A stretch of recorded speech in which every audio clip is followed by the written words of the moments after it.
fake cheerleading, bitch. You want a nigga like me to beware, huh? I'ma show you some sports right now. You bitch, you. Take the braids out his head, Yella. What's up, man? This your man Tec9, aka Flexes, half of the legendary group UNLV. And it's your boy LilYea, aka Mr. You Heard Me. You already knew. Just like I promised y'all, this part 2 of our documentary, My Dog Home. Let's do it. I'ma drag him from the river, dump his body and chuck y'all, leaving a note around his neck, reading badass yellow boy. Oh, he wants some. Ain't that cool, y'all? Mystical, who's a hoe? Mystical.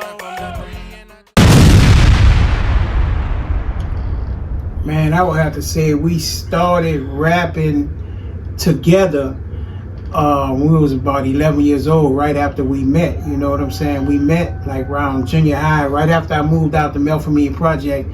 Me and y'all locked in and met, you know, because we was like bandmates and classmates, and we realized we lived right around the corner from each other. So as we started walking home together, and then we also realized we both was rappers. And we was in a band, and you know, the genuine love for music, you know what I'm saying, before the rap started. And then the friendship, then we were like, damn, nigga, you know how to beatbox, nigga, you know how to rap, nigga, you know how to rap. And it started from there, dog, you know what I started off as the beatbox, you know what I'm saying? My rap name was MC Fool.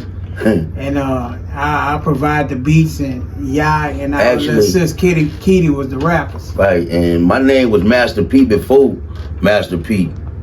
I was 12 years old, my name was Master P at that time. Then I went from Master P to Polo P before we went to UNLV. So we changed our rap names a few times, and fiddled and faddled, you know what I mean?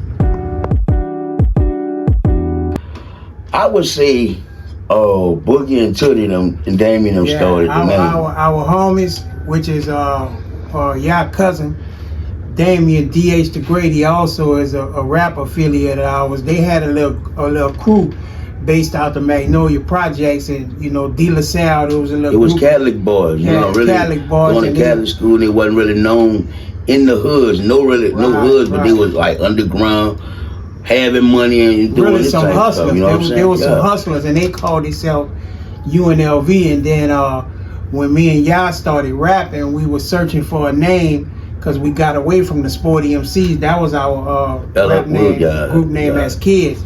So when we evolved, you know, we was looking for something to change it over to, and we figured UNLV would be a great fit, you know, and we just added on Uptown Niggas Living Violent to it. You know what I'm saying? And we always said the niggas, well, even though we got it from Pop, shouts out to one of the greatest that ever did it. Never ignorant getting goals accomplished. That was our acronyms for the word niggas. Because we always knew we were going to get flack for using that word, you know what I mean? By that being our first album, it was like different. You know, we had been in the studio before, but, and then matter of fact, that was Six and Baron. We wasn't even in the studio. It was in Manny Fresh Kitchen. We did that in Manny Fresh Kitchen. Yeah. And also it was during the time where we just added Yella. Yep. So it was a little bit of a struggle, because during that time, you know, I was living with Yella, and I'm still trying to coach him and teach him the dynamics of what a 16 is and what bars is and all that.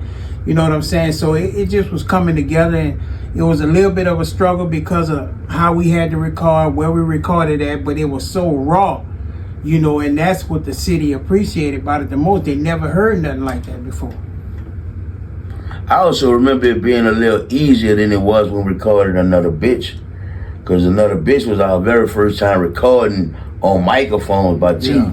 And I kept on saying, damn, my voice sound funny, my voice sound, remember that shit? Yeah. But then I didn't do that when we recorded the Six and Baron album. I would say we brothers before we like locked in with the group. Even though we both take the group so serious and we understand what the meaning of the group is or whatever, I see our friendship is more than that. You know what I'm saying? Partners first.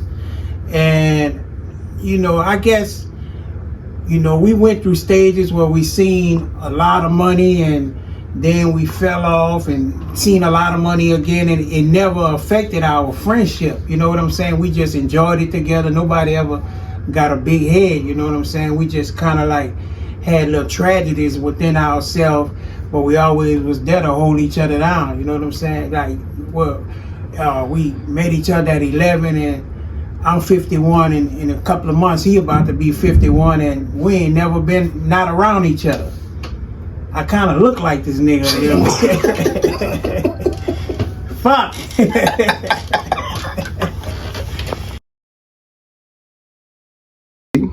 Never.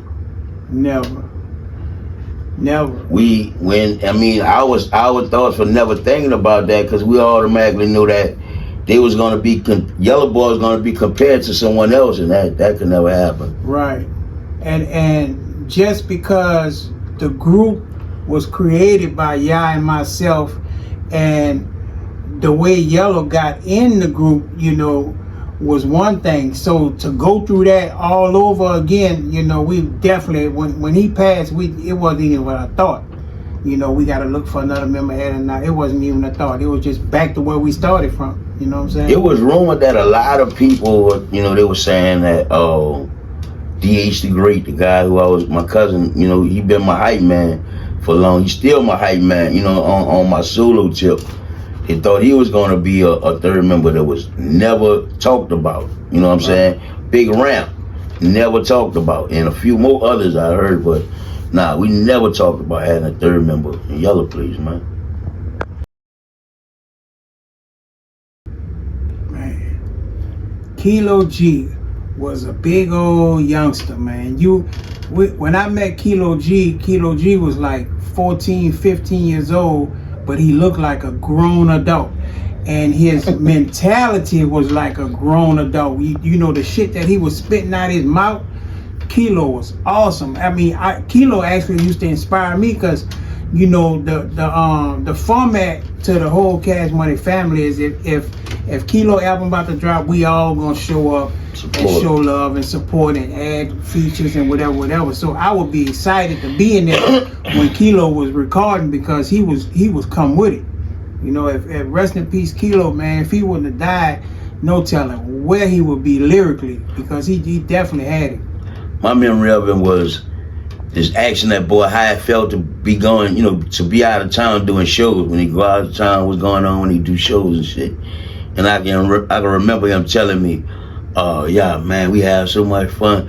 We be in the hotels, and we be having this and we be having that, you know what I'm saying, females. And I was like, damn, that shit must be fun. You know, we was young. So I was with Kilo, man. Now, I don't think it was a good decision. After learning what I've learned and going through what I went through, I really feel it wasn't a good decision at the time that we did it. Now, at the time we did it, you couldn't tell us shit. We thought it was a good decision because our emotion was so powerful. We thought we would be able to piggyback off of the success that we had through them on our own. But we just was moving off of emotions, and we didn't have a lick of business sense. We just was talented, and we thought it was just gonna fall in our lap, not knowing that we was gonna have to scratch on the business side, and we didn't have that in the plan. We just had, okay, we got a record on Billboard. And also we always wanted our own. We thought that was the right time to have our own. Right, we thought it was time to pull the trigger, but you know, as we got older and as we learned the business, we realized that it wasn't the right time to do that. Love. Home first, and the second place that I ever saw us get a lot of love was Dayton, Ohio. Man, we went in Dayton, Ohio, and performed at Wright State University and rocked like 30,000. That was our first time performing with Cash Money after we got off the label too. Yeah, because whoever the promoter was, you know, like I said, the Uptown for Life album, Dragon from the River, was huge. It had them spread it everywhere now. So they didn't know that UNLV and Cash Money had them split. So when they booked us all as if they thought they was gonna get us all together. But we showed up there separately. But in the meantime, we got a chance to rock out 30,000 strong. I would say our biggest fan base for is doing shows and the city that really love us and see us 7 times a fucking week if they could. Dallas. Yeah. Dallas, man. We done 1,000,001 shows in Dallas. We done as many shows in Dallas as we done in New Orleans, damn near, dog. You fake cheerleading bitch, you want a nigga like me to... Damn. It depends on what I tell you what. I asking that question because I tell you what. You know, back then, CDs was like $15, $14, something like that. Cassettes was $8.99. And the last time that I checked was a few years ago. It was well over 300,000 sold. So you add that up. Wasn't no streaming going on. You wasn't no burning CDs and none of that shit going on. Last time I checked, it was platinum, certified platinum. So it was a bunch of bread. You know what I'm saying? When you think about the company, Cash Money, you know you think about them guys right now. But I'm gonna tell you like this: them boys was rich as a fuck way before the world got to see that they was rich. You feel what I'm saying? It ain't nothing we asked for that we never got. Put it like that. Tour story? Oh man. Let me see. I got one. I got one too. We was touring somewhere. I don't remember where we was at, but I do remember I was in my own car.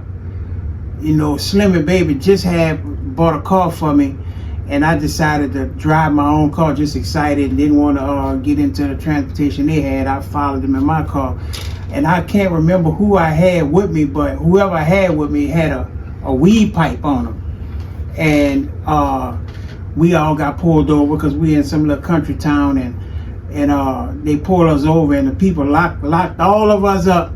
Me, Slim, everybody went to jail. Oh, yeah, Fresh and everybody wasn't in there. It was you, Fresh, and Slim, the only one in jail, huh? Me, Fresh, Slim, Torrance. Yeah, and T. But all us was in the city, in that little town. They took y'all. Took all us to jail, and it was so country and rural to that.